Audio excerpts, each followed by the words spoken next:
Okay, so here's the latest based on our meeting last night. I was able to make some progress on this. The changes were really minimal, so not too difficult.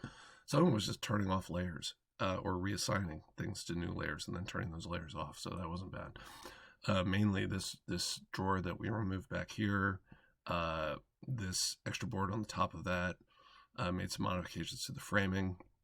I'll show all that in this quick little video. I also put a box which represents the size of that Dominic 11-liter water jug. It's going to fit. So that was good on you for realizing that space would work for that, and I think it's actually going to be perfect. So anyway, so let's kind of show how all this works. So let's go to the next scene.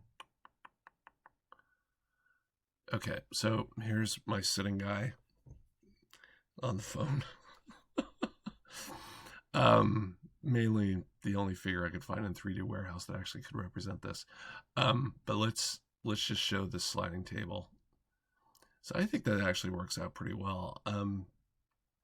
I had to change things up a little bit in order to accommodate that. Let's get rid of this. Oh my God, so many notifications. They always pop up while I'm doing a video. Yeah, so it extends out 20 inches, which will leave enough framing left for it to kind of be held in the cabinet frame. If I go any further out, I'm afraid it's just going to cause some structural problems. So basically the way this works is there are 4 big head screws. And 2 of those are mounted in the frame, kind of at this edge closest to the sitting guy. Then there's 2 on either side of the opening, and then there's 2 that are mounted actually in the piece that slides. So the way it works is it actually slides on those big head screws in the T-slot. And the big head screw is sized almost perfectly for the T-slot cavity, which is kind of cool. Yeah, I've tested this before, and I know it works. Plus, I'm going to use some Teflon tape to, it's very thin Teflon tape to allow this to slide really nicely. And I'm also going to wrap those bolts with Teflon tape. So, yeah, so it's going to work. It's going to work really nicely. Again, we've got the drawer that opens. That'll now open in front. So if you're sitting there and you want to get access to something in the drawer, it'll be really easy to do that. Plus, you could just reach into this space. So let's go to the next scene. No more sitting guy, he's gone. But it'll be really easy to reach inside this space and also reach down in here to grab stuff, maybe ski boots or whatever you've stuffed down there. This gray box is the Dominic water jug, 11-liter water jug. Dominic was kind enough to share the dimensions. I think they're right. It looks like it's about that size just based on the pictures. But that's going to be really easy to get to, both from the at the top and also to slide it in and out. And then, like I said, we can bungee that thing using these little angles that I have in a bungee cord to hold it in place. So we'll just hold it tight to the frame. So it's not going to go anywhere. The only thing I'm a little bit concerned about is the thing, when it's full, is going to weigh about 25 pounds, based on the weight of water and the weight of the thing itself. Maybe a little bit more. Call it 26. And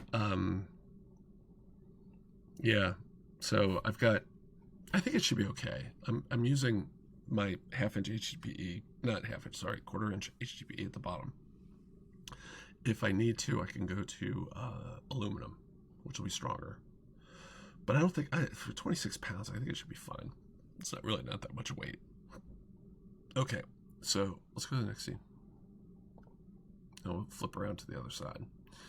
Okay, so I removed all the framing here for the extension of the cubby. So now we just have a cubby behind the drawer. And then let's look at the next one as soon as my computer refreshes.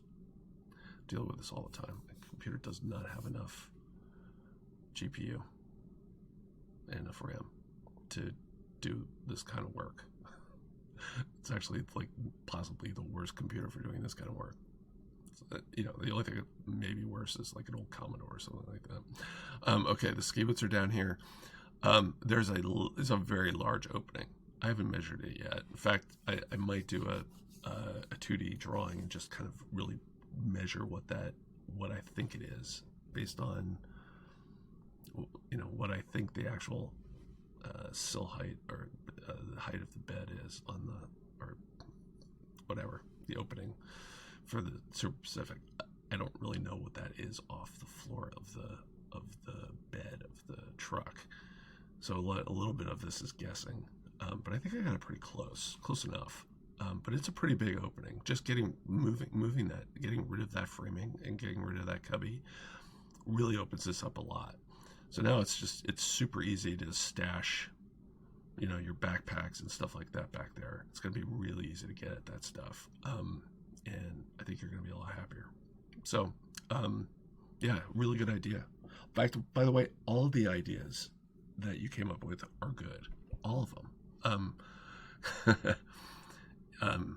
Yeah, so, you know, it's all these meetings I've had with clients, they always come up with great ideas. I've never had a situation where somebody didn't come up with a great idea to make something better.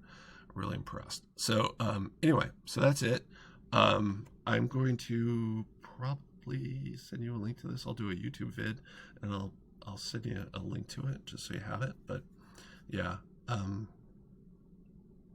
think we're, you know, unless you have some issues with this, I think we're ready to go to the next step. So just let me know. Thanks. See ya.